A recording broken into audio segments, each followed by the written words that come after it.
Dan pada saat mereka ini bebarengan di satu jalan yang sempit, ada jalan setapak yang sempit, Mira itu kayak dorong Kiki, dan sampai Kiki ini mau jatuh ke jurang. Jadi suara derap langkah kaki kuda ini datang dari arah sebelah kiri dan juga sebelah kanan tenda mereka. Disitulah Kiki ini merasa panik karena seolah-olah ada dua kubu yang mau perang. Dan Kiki merasa Kiki ini ada di tengah-tengah peperangan itu. Nah, dua orang laki-laki ini marah ke bapak-bapak ini. Loh, apa kamu nggak ngasih tahu ke cucumu ini kalau dia dilarang naik ke gunung ini? Kalau dia ini terus-terusan berada di sini, saya akan lapor ke Sinuwun dan Sinuwun pasti akan marah.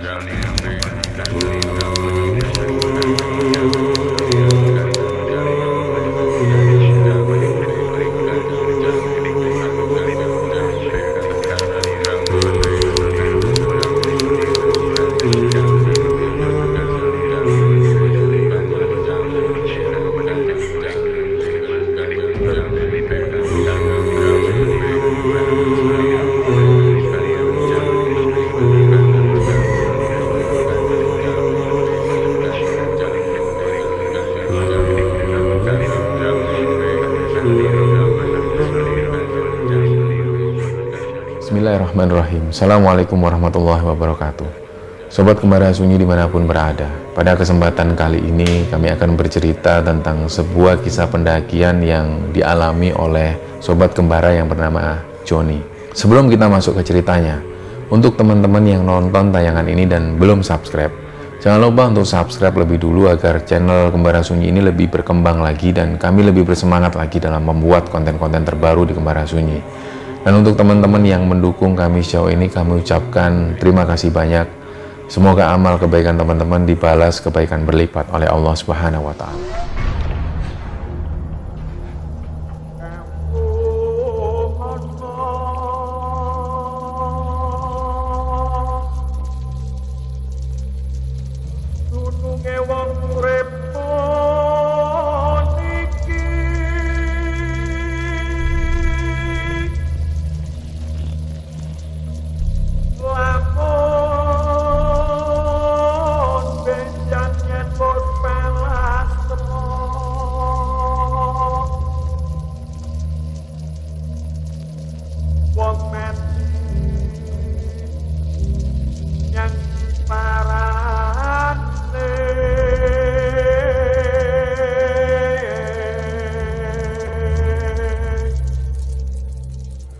Oke, untuk cerita kali ini, pengirim ceritanya ini namanya Joni. Joni ini nama samaran, dan dia cerita tentang kejadian yang pernah dialami bersama beberapa sahabat-sahabatnya. Jadi Joni ini punya sahabat yang bisa dikatakan dekat, namanya Kiki. Jadi Kiki ini cowok, dan Joni kenal dengan Kiki pada saat mereka kuliah di satu universitas yang sama di Kota Malang, Jawa Timur. Nah, Joni ini asalnya dari Malang, dan si Kiki asalnya dari Lamongan, Jawa Timur. Jadi ketika pertama kali mereka masuk di kampus yang sama, mereka ini akhirnya membentuk satu kelompok. Ya, bisa dikatakan kelompok ini sering bepergian bareng-bareng. Mereka karena punya hobi yang sama. Hobi mereka ini adalah traveling ke tempat-tempat wisata. Selain itu, mereka ini juga suka naik gunung. Jadi selain Joni, Kiki, ada juga teman-teman yang lainnya ini yang namanya Rudi. Juga ada beberapa cewek yang di sana namanya Maya, Mira, Sinta, dan juga Desi. Nah, dalam 1 tahun pertama ketika mereka kuliah, mereka ini sudah naik ke 5 gunung yang ada di Jawa Timur. Di antaranya mereka sudah pernah naik ke Gunung Semeru, Gunung Buta, Gunung Pundak, Arjuno, dan juga Gunung Welirang. Nah, ada satu keinginan dari mereka. Mereka ini ingin sekali naik ke Gunung Lawu yang ada di Jawa Timur dan juga perbatasan di Jawa Tengah. Mereka ingin naik ke sana. Tapi si Joni ini cerita, beberapa kali mereka sudah mempersiapkan segala sesuatu, dan mereka selalu gagal naik ke Gunung Lawu.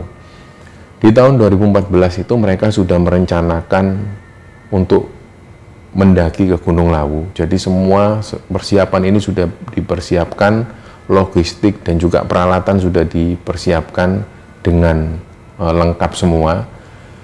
Dan pada waktu mau berangkat, 2 hari menjelang hari H, ternyata mereka dapat kabar bahwa salah satu orang tua, yaitu orang tuanya Desi, ini meninggal dunia. Jadi pada waktu itu akhirnya Joni yang dipercaya sebagai pemimpin tim itu memutuskan untuk dibatalkan pendakian ke Gunung Lawu. Nah, setelah kejadian itu, berbulan-bulan lamanya mereka sempat vakum di dunia pendakian karena mereka juga sibuk dengan urusan tugas kuliah dan lain sebagainya. Sampai sekitaran di tahun 2015, mereka punya rencana lagi untuk melakukan pendakian ke Gunung Lawu. Nah, sekali lagi mereka pun mempersiapkan segala sesuatunya, dan pada saat mereka ini mau berangkat, ternyata ada kabar bahwa Gunung Lawu ini mengalami kebakaran hebat pada tahun itu. Nah, akhirnya mereka pun gagal lagi naik ke Gunung Lawu. Jadi di tahun 2015 itu mereka akhirnya memutuskan untuk naik ke Gunung Arjuno.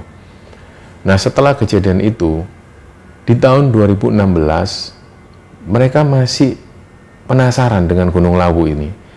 Karena mereka begitu banyak sekali menggali tentang cerita-cerita yang ada di Gunung Lawu, termasuk tentang sejarah Gunung Lawu, sejarah tentang Prabu Brawijaya V yang dipercaya mokso di Gunung Lawu. Jadi mereka tertarik dari situ, apalagi melihat pemandangan di Gunung Lawu ini begitu indahnya. Akhirnya di tahun 2016 itu mereka pun berencana lagi untuk berangkat. Tapi pada kali itu yang berangkat ini hanya Doni, Rudi, Kiki, Maya, dan juga Mira. Akhirnya setelah semua dipersiapkan, mereka pun berangkat. Nah, mereka ini berangkat dari Kota Malang menuju ke Terminal Bungurasi yang ada di Surabaya. Begitu sampai di Terminal Bungurasi, mereka pun langsung naik bis menuju ke Kota Magetan, Jawa Timur.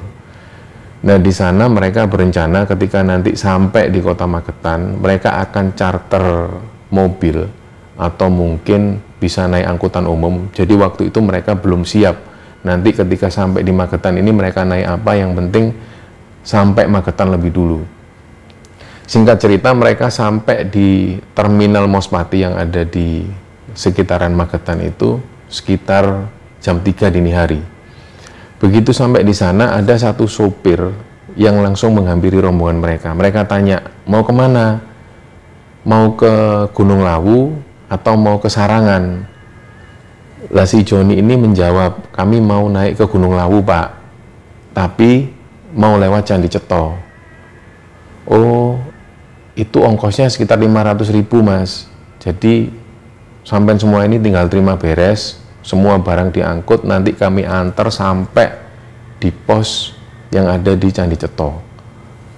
Nah, setelah mereka ini berdiskusi panjang lebar, mereka merasa bahwa uang 500.000 itu cukup banyak bagi mereka.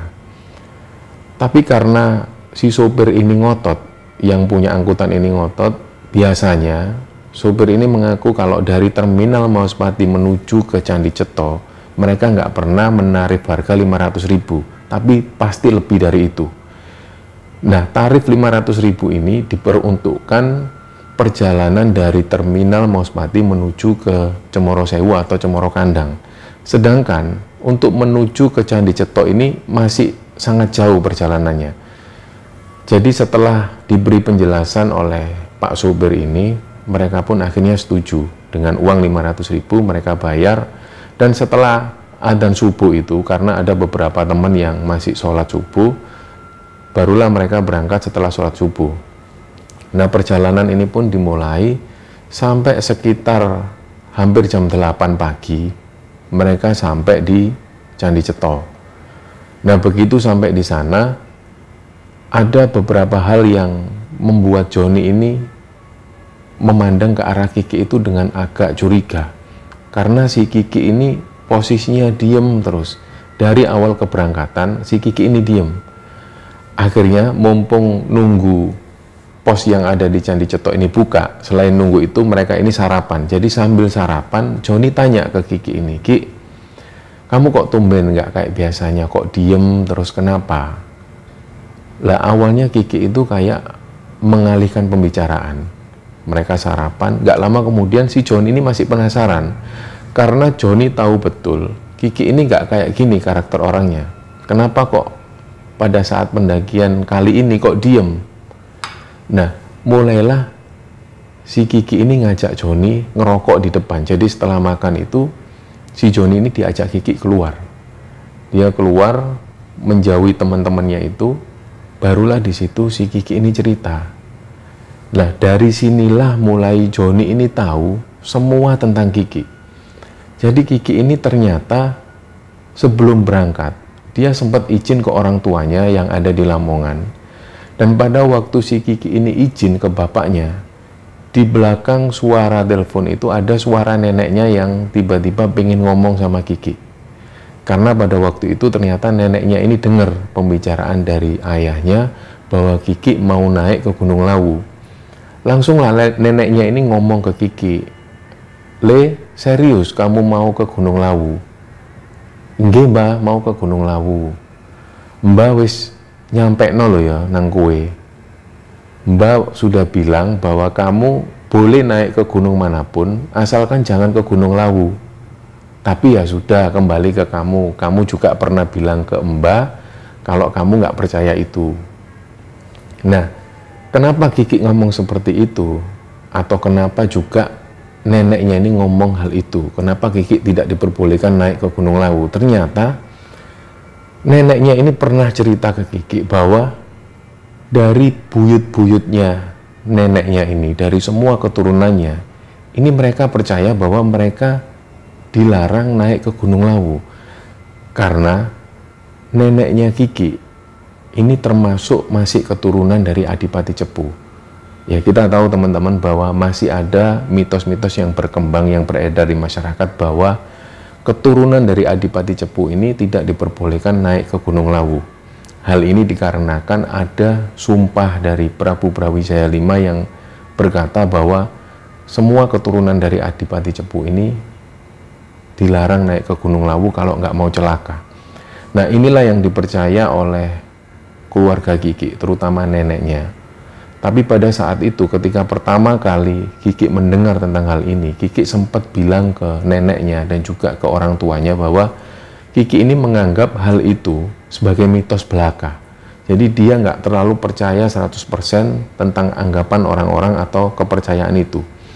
Jadi ketika ada obrolan di telepon dengan neneknya cuma pesen, "Le, sebenarnya nenek ini nggak ngelarang kamu. Dan nenek tidak pernah memaksa kamu untuk percaya hal ini. Kalaupun kamu menganggap ini sebuah mitos, ya sudah, tidak masalah. Tapi ingat pesan nenek, kalau nanti di tengah perjalanan, kamu menemui satu hal yang ganjil, misalnya kamu menemui satu buah kecelakaan, kamu harus waspada itu. Yang kedua, ketika nanti kamu naik ke Gunung Lawu dan kamu ketemu satu perempuan ini bisa jadi kadang-kadang menjajakan sesuatu, dan kamu pasti nanti disuruh untuk jalan menuju ke arah yang dia mau. Kamu harus ingat, kamu jangan mau." Nah, yang ketiga, ketika nanti kamu naik ke Gunung Lawu, entah di mana itu, Mbah nggak tahu, karena Mbah sendiri nggak pernah ke Gunung Lawu. Ketika nanti kamu ada di sana, sebelum sampai ke puncak, dan kamu menemui hal ganjil, kalau ada perkataan dari beberapa sosok yang ngomong ke kamu, kamu disuruh turun, kamu harus turun. Kalau kamu disuruh naik, kamu naik. Jadi turuti apa yang dikatakan oleh sosok itu. Nah, ada 3 hal ini yang dipesankan oleh neneknya Kiki waktu itu. Nah, Kiki ini pun cerita ke Joni. Jadi hari itulah Joni ini baru tahu bahwa Kiki ini masih ada keturunan dari Adipati Cepu. Karena selama ini Joni nggak menyangka sebelumnya. Joni mengira bahwa Kiki ini adalah orang asli kelahiran Lamongan. Jadi tidak pernah berpikir sedikit pun bahwa Kiki ini ternyata masih ada keturunan dari Adipati Cepu. Nah, padahal situasi waktu itu mereka sudah tiba di Candi Ceto. Nah, Joni ini tanya lagi, terus apa yang bikin kamu itu murung, Ki? Dari 3 hal yang diomongkan sama nenekmu itu tadi, pesan tadi, apa yang membuat kamu ganjil? Barulah si Kiki ini cerita, John, kamu nggak ingat ketika perjalanan tadi, entah kita sampai di mana, entah sampai di Nganjuk atau Kertosono, kamu lihat nggak di sebelah kanan, di arah lawanan arus itu, ada kecelakaan. Kecelakaan ini yang mengakibatkan 1 orang tewas. Kamu ingat nggak? Dari situlah Joni langsung ingat. Duh, iya Ki, bener Ki. Nah, dari situ Joni ini baru ingat bahwa ternyata mereka ini tadi melewati 1 buah kecelakaan. Jadi perkataan dari neneknya Kiki ini benar. Yang pertama. Nah, yang kedua ini mereka belum tahu karena mereka belum naik. Joni ini sempat bilang ke Kiki, ya sudah Ki, ini kamu gimana? Kamu mau tetap naik atau kamu mau turun? Atau kita batalkan aja pendakian ini? Tapi Kiki sempat meyakinkan Joni, loh, aku nggak ada masalah. Aku mencoba untuk nggak percaya mitos-mitos itu. Jadi kamu masih pengen tetap naik? Iya, aku pengen tetap naik. Ya sudahlah, kalau memang seperti itu, tolong hal yang kamu ngomongkan ke aku ini, jangan sampai teman-teman ini tahu. Karena nanti kalau teman-teman tahu, ini bisa membuat mereka juga agak ketakutan. Nah, oke lah.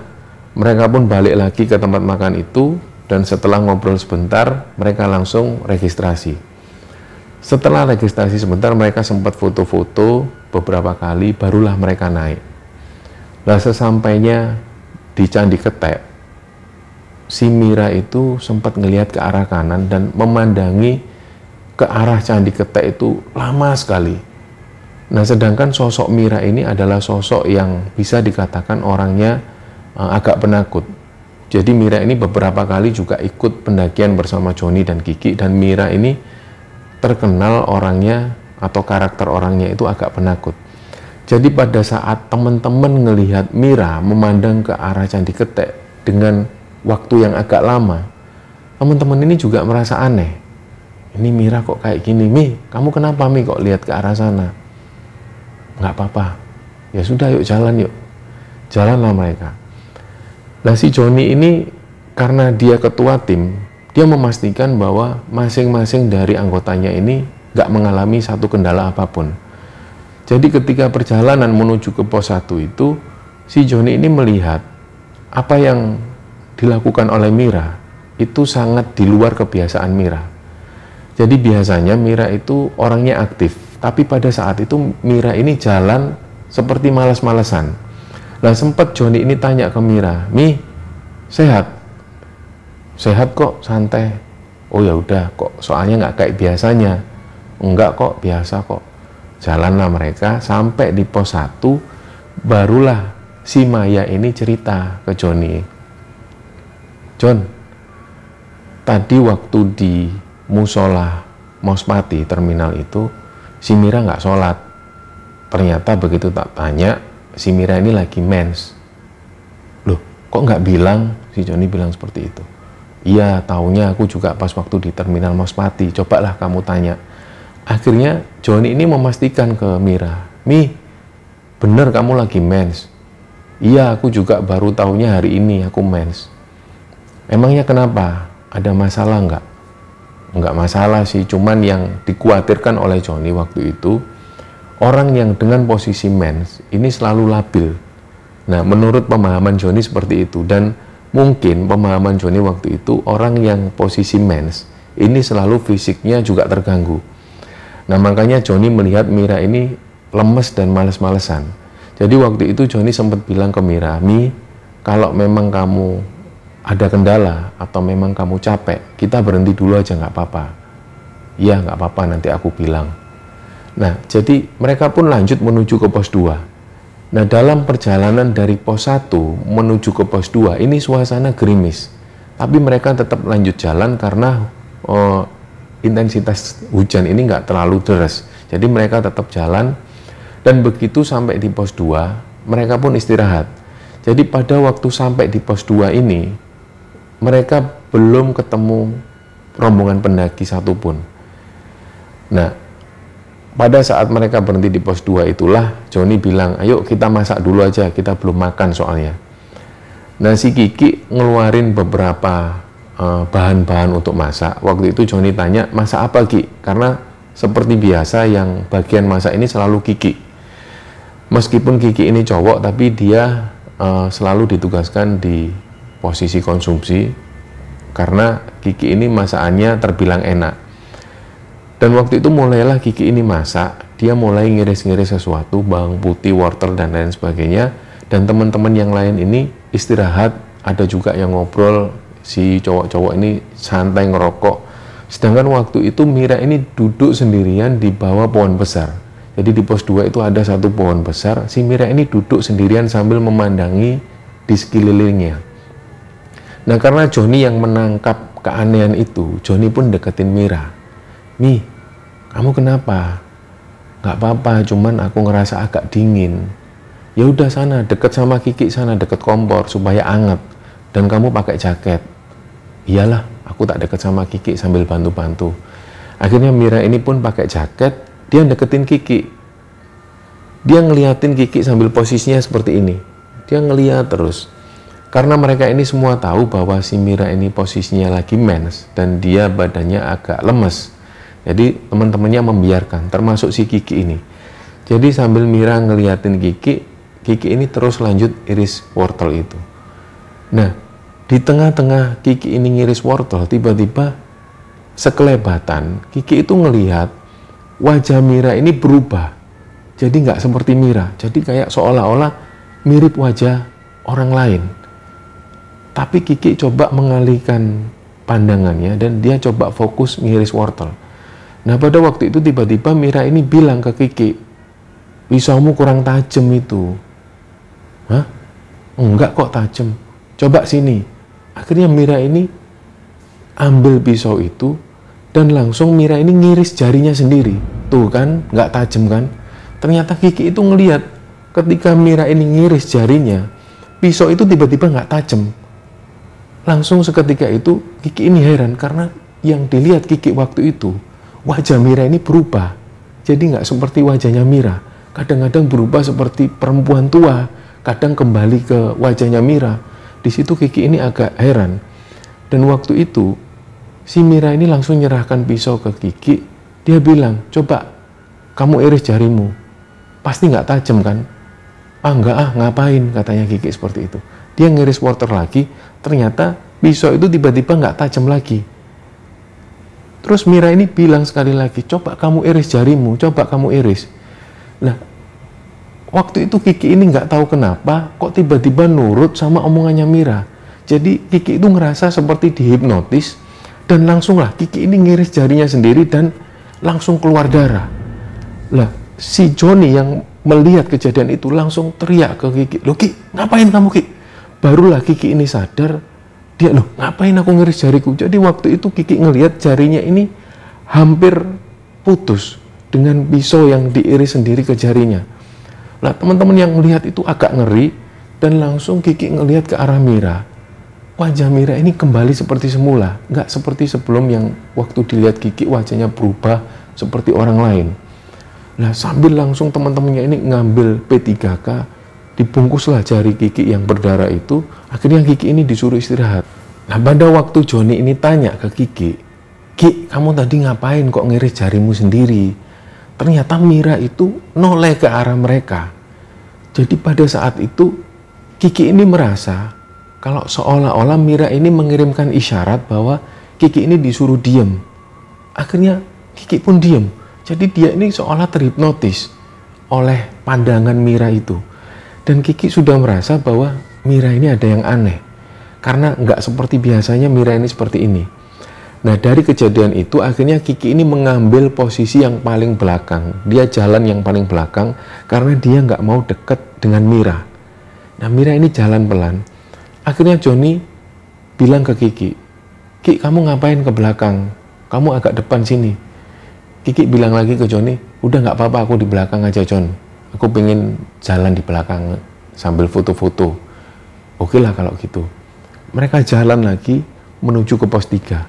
Nah, karena jalannya ini semakin nanjak, si Kiki ini jalan pelan-pelan sampai nggak sadar rombongan mereka ini menjauh. Jadi Kiki waktu itu sendirian. Nah, begitu si Kiki ini sendirian, dia jalan pelan, nggak lama setelah itu ada ibu-ibu yang turun. Nah, ibu-ibu ini usianya sekitar 50 tahunan ke atas. Beliau pakai selendang yang gendong sesuatu sambil turun.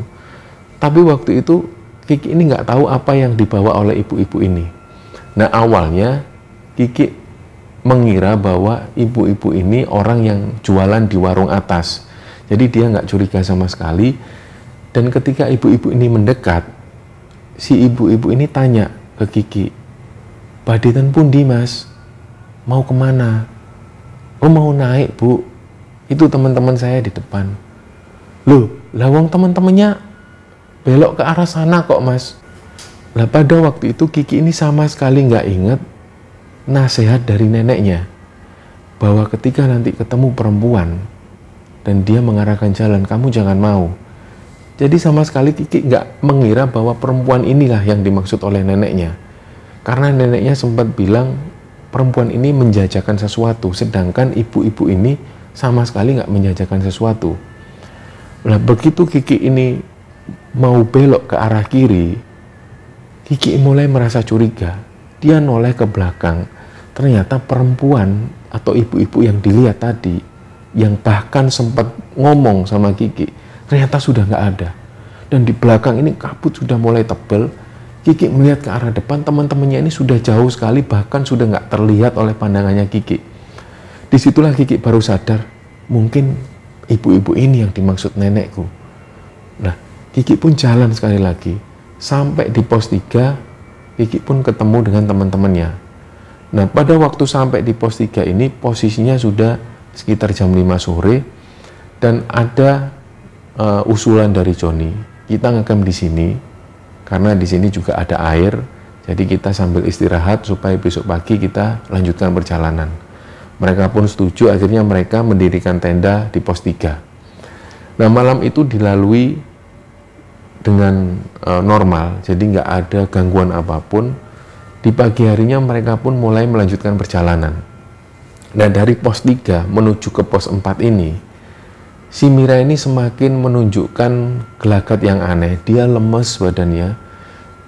Jadi waktu itu Joni bilang ke salah satu temannya yang namanya Rudi ini disuruh bawa tasnya Mira.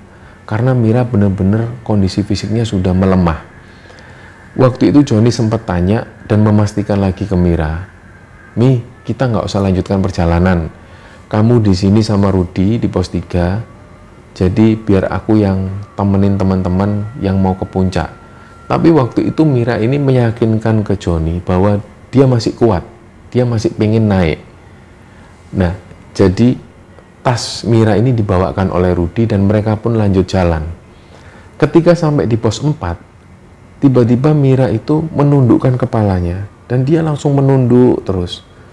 Jadi Joni ini curiga, dia tanya lagi, "Mi, masih sehat kan? Kita lanjut jalan apa kita ngecamp di sini?"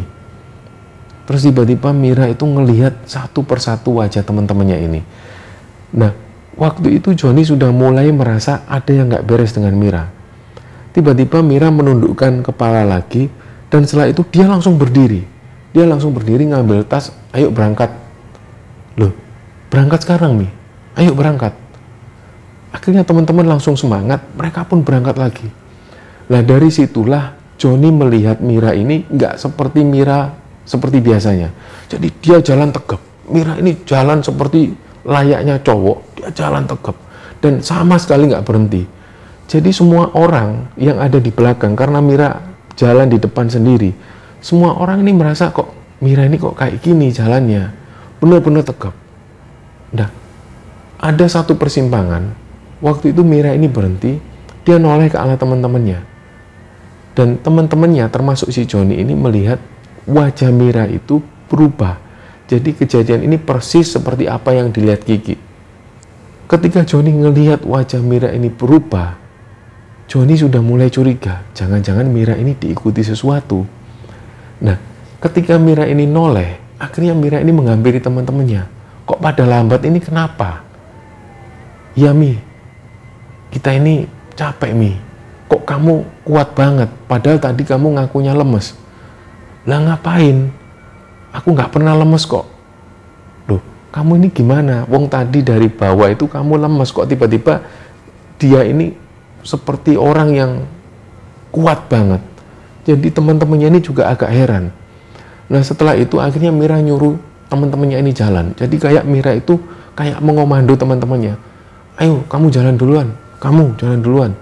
Nah sedangkan si Kiki ini disuruh jalan persis di depannya Mira. Dan Mira yang ada di belakang sendiri. Nah begitu Kiki ini jalan, Kiki sudah merasa ada yang aneh. Ini yang di belakang ini bukan Mira.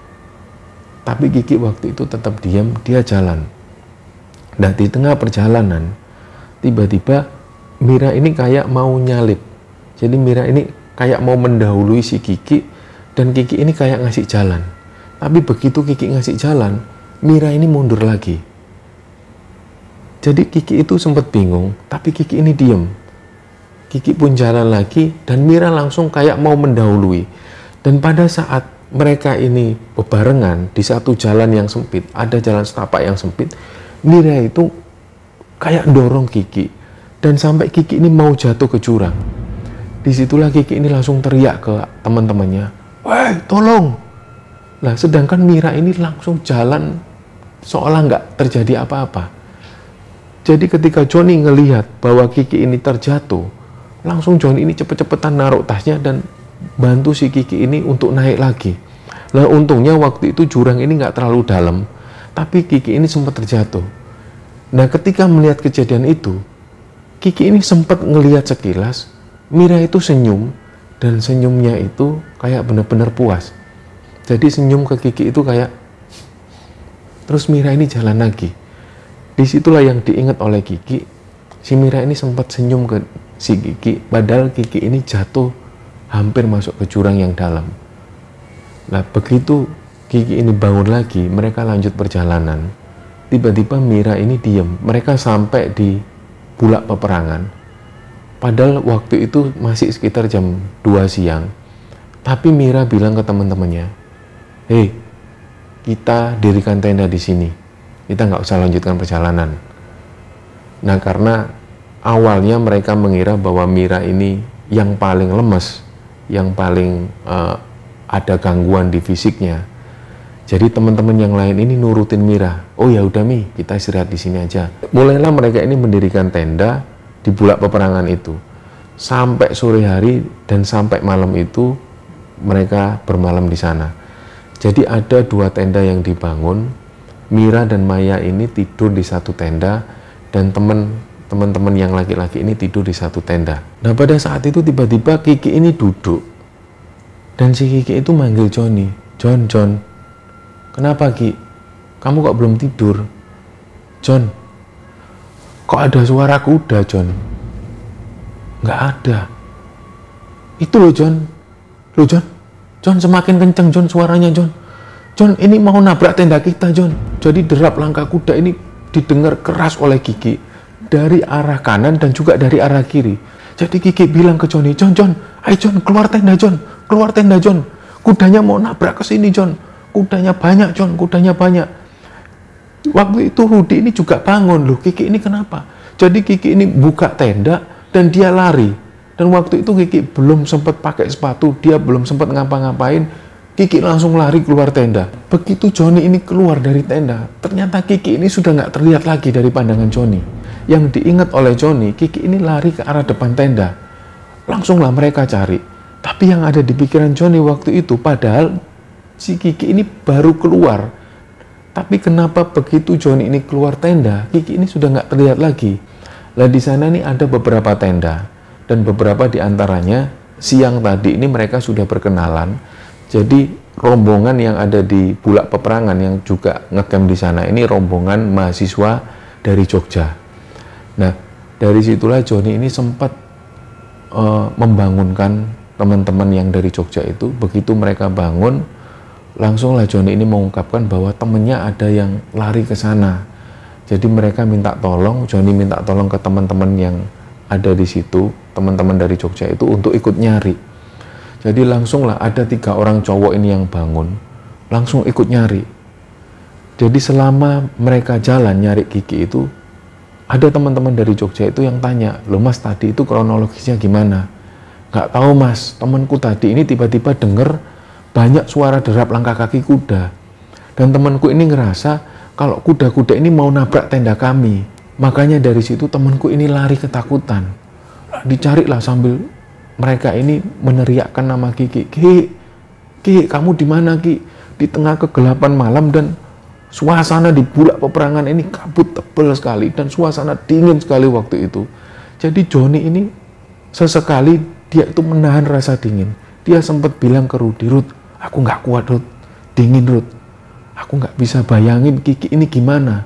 Karena yang waktu itu diingat oleh Joni, Kiki ini keluar tanpa alas kaki dan waktu itu Kiki ini nggak sempat pakai jaket. Itulah yang membuat Joni ini membayangkan gimana nanti Kiki ini. Apa nggak kedinginan, nanti dia hipotermia gimana. Nah, pada waktu itu yang Joni ingat, Kiki ini tidur di sleeping bag dan dia lepas sleeping bag dan lalu lari keluar tenda. Itulah yang jadi pikiran Joni waktu itu. Dia benar-benar memikirkan, ini Kiki kalau bertahan di luar sana gimana dengan kondisi cuaca yang dingin seperti ini. Begitu dicari di sekitar sana nggak ada, barulah teman-teman yang dari Jogja tadi kembali. Mereka kembali ke tenda dan mereka koordinasi lagi. Terus ini gimana mas? Mereka sempat panik. Apalagi Joni waktu itu yang melihat kejadian di mana Kiki ini lari keluar dari tenda. Joni benar-benar panik. Nah sementara si Maya dan Mira itu, mereka ini sudah benar-benar kalut dan selalu nangis. Karena dia nggak menyangka kalau Kiki ini sampai keluar tenda seperti itu. Nah sampai kemudian mereka istirahat sebentar, sekitar 1 jam kemudian mereka cari lagi. Nah, pencarian ini terus dilakukan. Sampai sekitar jam 12 malam, barulah ada satu teman dari Jogja ini yang datang menghampiri Joni. Mereka bilang, mas, ayo ikut kami mas. Iya mas, kemana mas? Kesana mas. Diajaklah si Joni dan si Rudi ini menuju ke satu tempat. Ternyata di situ sudah ada 2 orang. Jadi 2 orang ini teman-teman dari Jogja.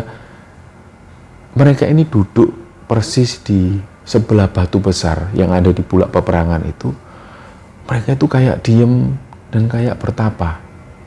Dan gak lama setelah itu si Joni ini ngelihat ini teman-teman ngapain. Nah karena Joni ini gak mau banyak tanya, Joni ini cuma melihat. Setelah sekitar 10 menit barulah salah satu teman dari Jogja ini berdiri dan dia ngajak Joni kembali ke tenda. Mas, kita balik ke tenda dulu, tak jelasin semua. Jadi begitu kembali ke tenda, barulah satu teman dari Jogja ini menjelaskan bahwa ketika ada di sebelah batu itu, dia ini coba berkomunikasi dengan penunggu yang ada di sana.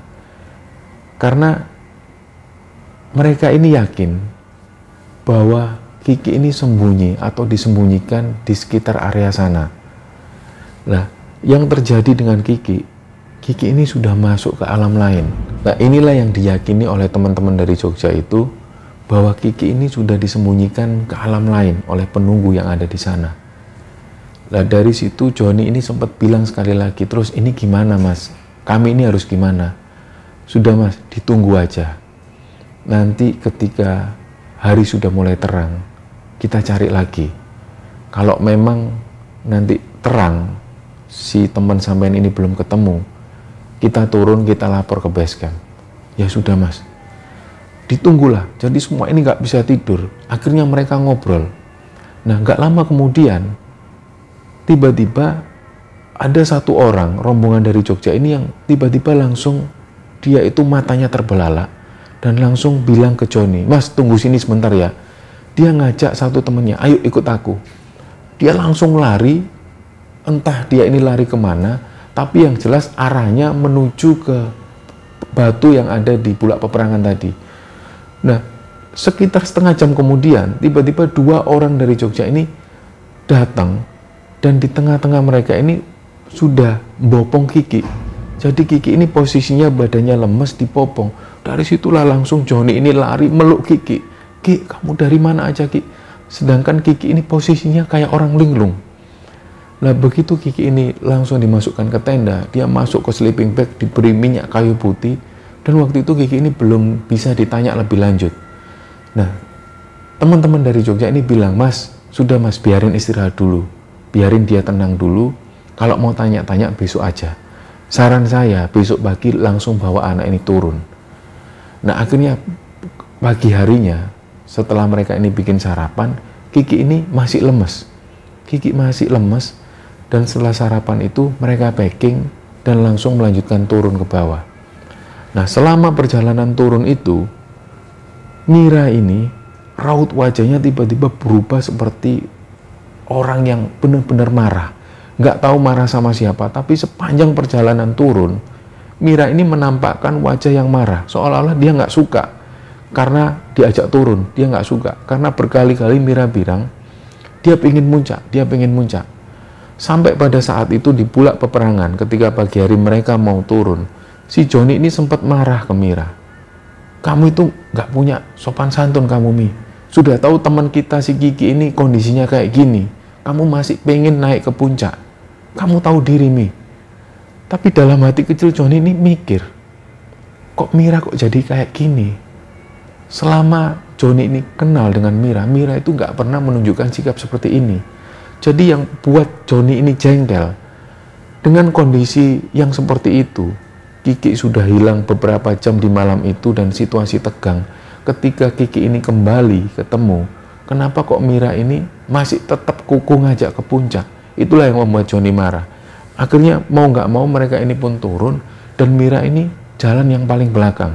Jadi selama perjalanan itu, selama perjalanan turun, Mira ini diam dan nggak ngomong apapun. Nah ketika mereka istirahat makan, Mira ikut makan. Tapi waktu itu teman-teman ini nggak ngajak ngomong Mira karena mereka tahu ada yang aneh sama Mira ini. Mereka pun turun, singkat cerita, mereka sampai di base camp. Dan akhirnya mereka pun kembali ke Malang. Nah dalam perjalanan itu mereka sudah mulai ada rasa nggak enakan satu sama lain. Karena dengan kejadian yang mereka bisa dibilang saling keras waktu itu. Begitu sampai di Malang, beberapa hari setelah itu mereka nggak saling komunikasi. Bahkan di grup mereka ini nggak ada yang memulai pembicaraan. Nah 3 hari kemudian barulah Joni ini ngubungin Kiki. Dan Kiki mau diajak ketemuan. Nah pada saat ketemuan inilah Kiki cerita semua tentang kejadian yang ada di Gunung Lawu itu. Bahwa pada saat itu ternyata semua omongan dari neneknya ini benar. Apa yang diomongkan neneknya pertama ketika nanti kamu ngelihat kecelakaan itu juga Kiki dan teman-teman ini ngelihat ada kecelakaan. Yang kedua, neneknya sempat bilang kalau nanti ketemu sosok perempuan ibu-ibu yang menjajakan sesuatu dan mengarahkan kamu ke arah jalan, kamu jangan mau. Itu juga terjadi ke Kiki. Dan yang ketiga, neneknya sempat bilang kalau nanti kamu di satu tempat dan kamu ketemu sosok yang kamu gak kenal, kalau sosok ini nyuruh kamu turun, kamu harus turun. Kalau sosok ini memang nyuruh kamu tetap naik, kamu harus naik. Nah ini juga terjadi pada Kiki. Jadi malam itu ketika mereka mendirikan tenda di Bulak Peperangan, si Kiki ini dengar ada suara derap langkah kaki kuda, dan suara derap langkah kaki kuda ini datang dari arah sebelah kiri dan juga sebelah kanan tenda mereka. Disitulah Kiki ini merasa panik karena seolah-olah ada 2 kubu yang mau perang. Dan Kiki merasa Kiki ini ada di tengah-tengah peperangan itu. Itulah kenapa Kiki ini langsung keluar tenda. Dan ternyata begitu Kiki ini keluar tenda, Kiki ini melihat banyak sekali pasukan berkuda. Di sebelah kanan juga seperti itu, dan mereka ini siap perang. Ada yang bawa tombak, bawa panah, bawa pedang, dan lain sebagainya. Jadi Kiki ini lari ketakutan. Dia ini menjauh dari kubu, 2 kubu ini. Begitu Kiki ini menjauh, dia ketemu 2 orang prajurit. Dan 1 orang prajurit ini nyeret badannya Kiki, dia diseret ke satu tempat. 1 orang yang diingat oleh Kiki, Orang pertama itu rambutnya panjang dan digulung ke belakang, dan satu orang lagi yang diingat oleh Kiki, rambutnya panjang dibiarkan terurai. Tapi dua orang laki-laki ini terlihat marah ke Kiki. Dan pada waktu itu, Kiki ini tahu apa yang diomongkan oleh dua orang laki-laki ini. Tapi yang Kiki ingat, dua orang ini ngomong dengan bahasa Jawa, tapi dia nggak tahu ini bahasa Jawa apa yang dipakai. Tapi dari dialeknya, Kiki paham bahwa ini bahasa Jawa, tapi bahasanya cuman sedikit yang Kiki tahu. Yang Kiki ingat, dua orang ini kayak ngomong ke Kiki, kamu ini ngapain ke sini? Apa kamu ini nggak tahu ini tempat siapa? Jadi Kiki ini cuman bisa menangkap hal itu sedikit-sedikit. Dan nggak lama kemudian ada satu orang laki-laki. Satu orang laki-laki ini, dia datang tiba-tiba kayak memohon ke dua orang ini. Ngapunten Doro, ngapunten. Ini cucu saya. Nah, si bapak-bapak ini juga ngomong dengan bahasa Jawa yang Kiki ini agak ngerti sedikit-sedikit. Dari situlah Kiki menilai bahwa mereka ini ngomong dengan bahasa Jawa yang bahasa Jawa kuno. Si bapak-bapak ini kayak seolah-olah membela Kiki. Dan dia bilang bahwa Kiki ini cucunya. Tolong jangan sakiti anak ini cucu saya. Nah, dua orang laki-laki ini marah ke bapak-bapak ini. Loh, apa kamu nggak ngasih tahu ke cucumu ini kalau dia dilarang naik ke gunung ini? Kalau dia ini terus-terusan berada di sini, saya akan lapor ke Sinuwun dan Sinuwun pasti akan marah. Nah, si Kiki itu melihat sebuah drama ini. Dia melihat perdebatan antara dua orang laki-laki dan satu orang bapak-bapak ini yang Kiki nggak tahu mereka ini siapa. Tapi yang jelas bapak-bapak ini bilang bahwa dia ini adalah kakeknya, kakek buyutnya. Karena berulang kali si bapak-bapak ini menyebut bahwa Kiki ini cucunya. Dari situlah si bapak-bapak ini terus memohon, dia minta maaf, dia akan nyuruh cucunya untuk turun. Nah, disitulah Kiki dikasih tahu oleh bapak-bapak ini, wes le, kowe muduno maring ngene le, kowe muduno le, daripada kowe mati, muduno maring ngene. Nah, setelah itulah baru Kiki ini langsung dia keluar, ada satu pintu gerbang. Begitu Kiki ini keluar dari gerbang itu, dia ketemu dengan dua orang laki-laki. Nah, dua orang laki-laki ini adalah dua anak dari Jogja itu. Disitulah Kiki langsung dipopong menuju ke tenda. Nah, Kiki ini merasa bahwa kejadian itu hanya berlangsung nggak sampai 10 menit. Tapi ternyata yang Kiki tahu dari teman-temannya itu, dia sudah menghilang sekitar beberapa jam. Lah, dari kejadian itu, Kiki juga cerita bahwa ketika pertama kali melihat Mira ini sudah ada yang aneh. Jadi Mira ini wajahnya berubah seperti nenek-nenek tua. Dan seolah si sosok ini kayak benci sekali dengan Kiki. Jadi Kiki merasa bahwa ada satu sosok yang berusaha masuk ke Mira. Dan sosok inilah yang menunggangi Mira. Dan seolah-olah mau mencelakakan Kiki. Jadi ternyata berulang kali ketika perjalanan itu, sosok Mira ini kayak seolah-olah mau dorong Kiki masuk ke jurang. Dan beberapa kali Kiki ini kayak seolah mau dicelakai oleh si Mira ini. Tapi Kiki nggak marah sama sekali karena Kiki tahu bahwa Mira ini sudah dirasuki. Nah, dari cerita itulah Joni ini mulai menyimpulkan.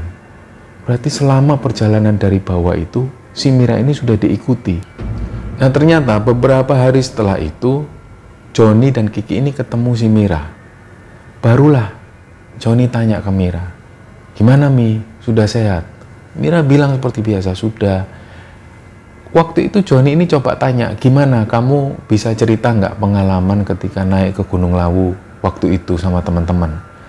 Lah yang bikin teman-teman ini heran, Mira ini seolah-olah nggak mengikuti pendakian itu. Pendakian ke Lawu, kapan kita mendaki ke Lawu? Nah, semua teman-teman ini bingung, loh kamu ini gimana sih? Ditunjukkanlah foto itu. Jadi Mira ini ngelihat, hah? Kok aku bisa sampai situ? Jadi Mira ini kayak orang linglung, seolah-olah Mira ini nggak ikut pendakian ke Gunung Lawu itu. Dan sampai hari ini, ketika Mira ini ditanya sekali lagi tentang pendakian Gunung Lawu, Mira ini seolah-olah nggak ikut pendakian itu. Nah, cerita inilah yang dibagikan oleh Joni dan teman-teman pada kembar Asunyi, dan cerita ini sudah melalui persetujuan dari teman-teman Joni, termasuk juga Kiki, Mira, dan teman-teman yang lain. Nah, semoga cerita ini bisa diambil hikmah dan bisa diambil kesimpulan oleh teman-teman semua. Mohon maaf kalau ada salah-salah kata. Wassalamualaikum warahmatullahi wabarakatuh.